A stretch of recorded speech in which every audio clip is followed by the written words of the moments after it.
Welcome to EDU World Space. In this question, we have a smooth sphere of radius r. It's made to translate with a constant acceleration a is equal to g. The particle is kept initially at the top of the sphere and released from there with a velocity equal to 0 with respect to the sphere. We want to find the speed of the particle with respect to the sphere as a function of the angle theta as it slides down. So in this diagram, we can see the particle at the top of the sphere and we can see the particle as it has slid down. We know that the force acts on the sphere towards the left, so the particle experiences a pseudo force equal to ma towards the right. The initial kinetic energy of the particle is equal to 0 because it starts with 0 velocity. As a result, using the work energy theorem, we can say that the initial gravitational potential energy is equal to the final kinetic energy if we take the final position to have 0 gravitational potential energy. We can also work out the change in height, thus the change in gravitational potential energy, by resolving the components here as seen, so that we can say that the change in height, so h, is equal to r 1 minus cosine theta.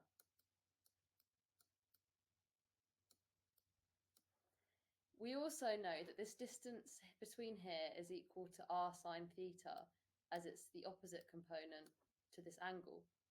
So what we can say now is that the work done by gravity is equal to Wg, and the work done by the pseudo force is equal to Wf.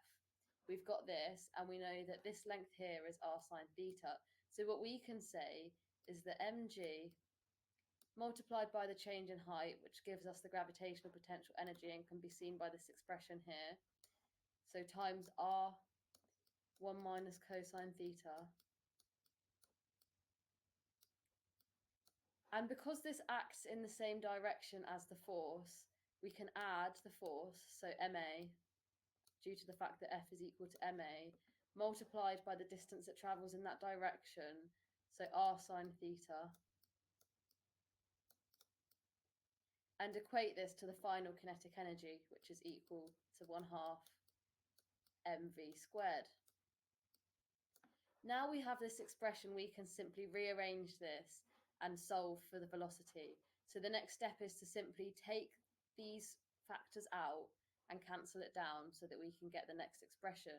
We know that a is equal to g as it's stated in the question, so the next expression we get is the mgr, so the common factors taken out, and then in brackets 1 plus sine theta minus cosine theta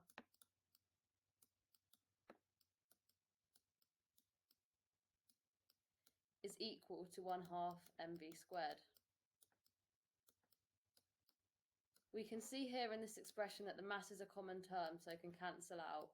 And now rearranging this to obtain v squared and then square rooting both sides, we get a final expression that says v is equal to the square root of 2gr